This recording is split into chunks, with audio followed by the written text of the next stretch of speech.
I am happy to join with you today. Once you change your philosophy, you change your thought pattern. I love America. I love everybody. Do what this right here can do more.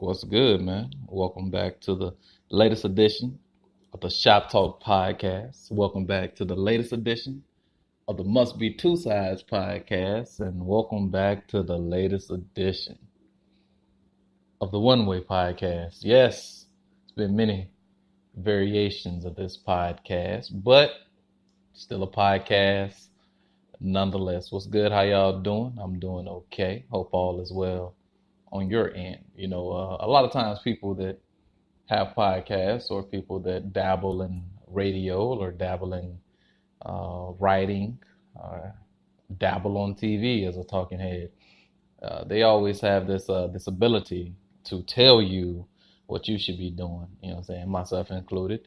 They also have the ability to tell you to follow your dreams, and we all know that is all, wow, it's all easier said than done. The reason why I'm saying this is because I got a job doing something that I love to do. And they say that, you know, if you're doing something that you love to do, you'll never work a day in your life. I don't know how true that is. As a matter of fact, I know that to be very false, but it definitely brings me kind of peace that I like and that people actually look and search for it. And speaking of peace, that people look and search for, or peace, like a hair piece, I'm going to transition into the president, President Donald J. Trump. Now, a while ago, actually around his first year in office, President Trump issued a travel ban throughout the campaign. And while he was president, before the travel ban, he was basically just popping shit, saying that, you know, this is for, or is to keep these crazy Islamists out of America.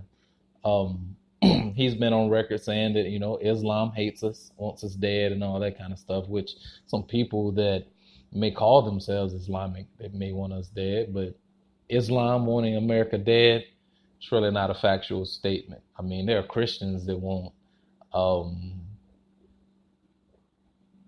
Islam dead, you know, but you don't hear people trying to ban Christians from their respective places, even though Christians have, especially in the past, have had some really suspect track records when it comes to them going into places where they weren't already. But with this travel ban comes a lot of talk, and with a lot of talk, you're going to get a lot of double talk, and that's why I'm here. I'm here to let you know what you don't care about is double talk.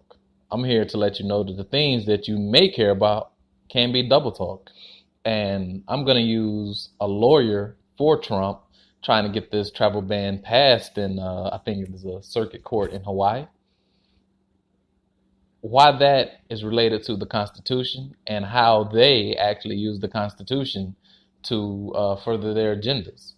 Okay, we all recognize the Constitution. We all know that the Constitution is one of the most respected living documents out there. You know, the Bible is a respected piece of literature, but the Bible has stopped being written. The Constitution can obviously be changed and amended all throughout time. Now, with that being said, the Constitution was written. The Bill of Rights were handed down, and then of course, there have been amendments. But there have been other laws passed, and you have to reference those laws to the Constitution to see if those laws are then constitutional. Is it constitutional? Is it not constitutional? Is it legal? Is it illegal? Can we do this? Why can't we do this? Sort of thing. Now, when you look at the words that are written in the Constitution and you look at the Bill of Rights and the other amendments, you read words And from that, we read those words and we apply those words with what we understand the intent of the forefathers were, right? Talks about the right to bear arms. We've extended that literal saying that right to bear arms against foreign militias. We've extended that into having the right to bear arms to defend your family or protect your family or to feel safe. We understand that. We accept that, right? Now, here's exactly where the double standard comes in. This is where the problems that I have start to take place. This is where I start to hear double talk. That's how the Constitution is written. Psychoanalyzing or analyzing the Constitution, analyzing the words written, is how we actually figure out what it is we need to do, or the intent, if something is good or bad, something is in good faith, as they call it.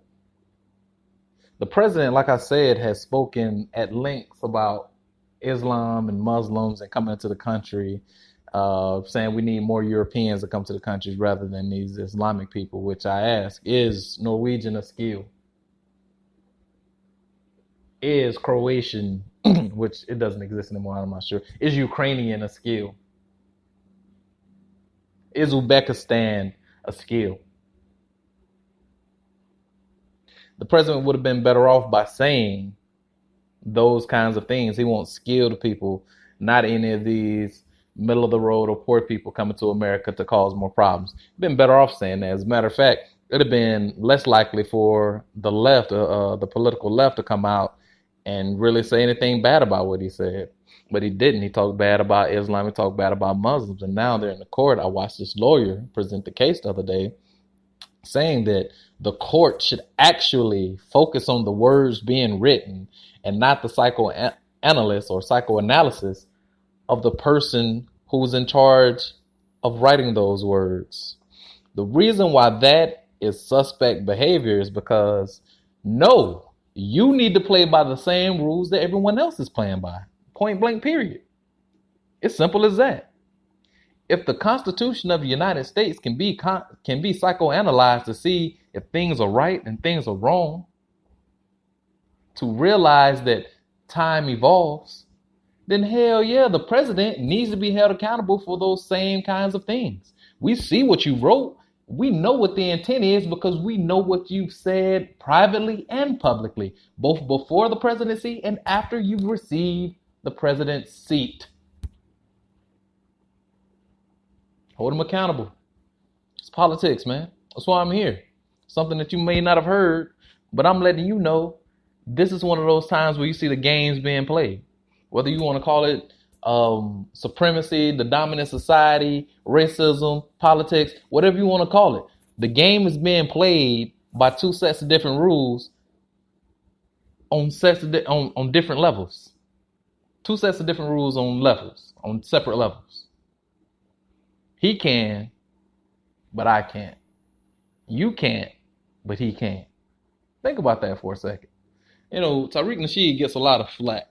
I listen to him sometimes, and sometimes I don't. Depends on what the topic is. But he says this thing because I'm white and I say so. About people just making decisions unilaterally without thinking about anyone else or the consequences to those problems, how minorities or anyone else feels about those problems. And that's what we're dealing with right here in this country right now. I said it was fake news, so it's fake news.